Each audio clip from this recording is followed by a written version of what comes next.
સુતજી વર્ણન કરતા કરતા કહે 88,000 ઋષિઓને હવે પરીક્ષિત રાજા શ્રાપિત થઈ અને ગંગાના કિનારે આવે, રાજા મટી રાજર્ષિ બની અને ગંગાના કિનારે આવે. એ કથાને લેવા માટે મહાભારતની કથાનો એક નાનો ટુકડો અહીંયા મૂકવામાં આવ્યો છે. મહાભારતના યુદ્ધ દરમિયાન 2-4 દિવસ ગયા અને એક દિવસ દુર્યોધન ખીજવાઈ ગયો.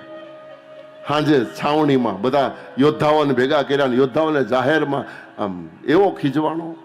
તમે લોકો કહેતા હતા કે એક દીમાં મચ્છર છોડે 5 જણા છે એને મારવા કેટલી વાર આમ કરી નાખશું ને તેમ કરી નાખશું. આ 5-5 દી વી ગયા હજી સુધી એકે તમે વાળ વાંકો નથી કરી શક્યા ને મોટી બડાઈઓ હાંકતા હતા. મને લાગે છે અંદર ખાને મિલી ભગત.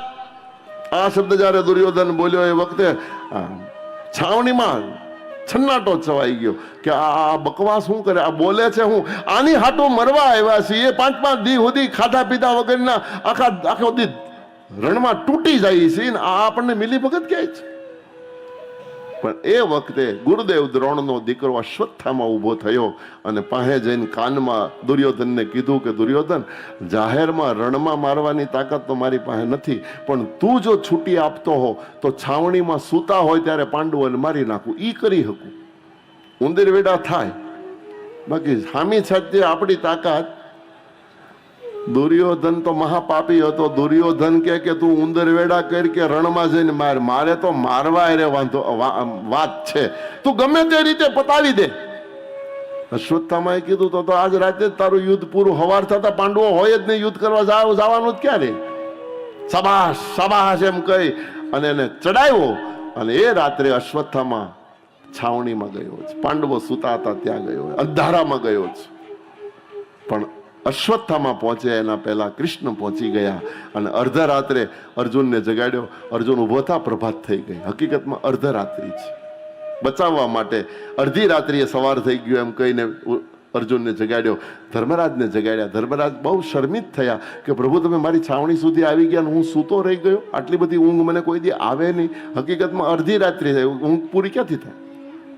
પણ કૃષ્ણ ખોટું બોલીને અર્ધરાત્રિએ સવાર થયું એમ સમજાવી અને છાવણી માટે હાલો આપણે બધા ગંગાજીમાં સહ સ્નાન કરીએ એમ કરી અને છાવણીમાંથી પેલો આવે એના પેલા બારા કાઢી લીધા. પણ બાજુના કક્ષમાં દ્રૌપદીના 5 પુત્રો, નાના કોમળ અવસ્થાના સંતાનો સુતાતા, એની પાસે પણ કૃષ્ણ ગયા, એને પણ જગાડ્યા. ઉઠો દીકરાઓ, ચાલો તમારા પિતાજીની સાથે આપણે બધા સ્નાન કરીએ. 5 ઉઠ્યા તો ખરા, પણ ઉઠીને કીધું કે અમને તો ઊંઘ આવે, એક કામ કરો અમે પછી નાઈ લેવું, તમે લઈ જાઓ, અમારા વડીલોને નવડાવો, અમારે નથી આવવું. ના પાડી.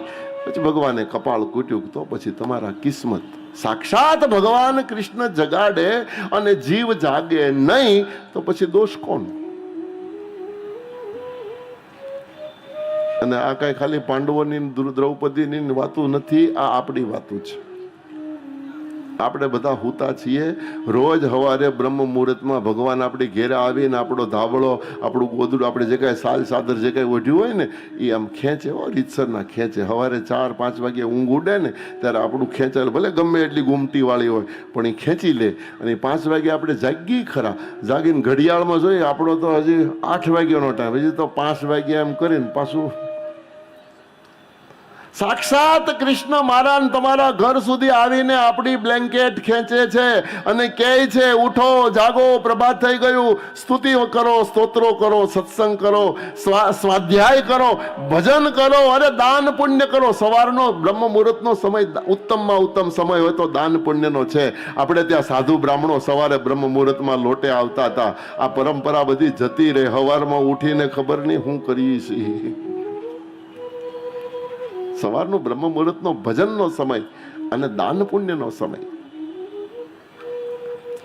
પણ તકલીફ એ છે, જેવા નારાયણ અને લક્ષ્મી આપણા ઘરમાં આપણને જગાડીને બહાર નીકળે ને તરત વાહે રાવણ આવે, એ પાછળ પાછળ ફરે અને એ પાછો ઓઢાડતો જાય. હુઈ જાવ આપણો તો ટાઈમ મોડો છે, હુઈ જાવ આપણો તો ટાઈમ મોડો.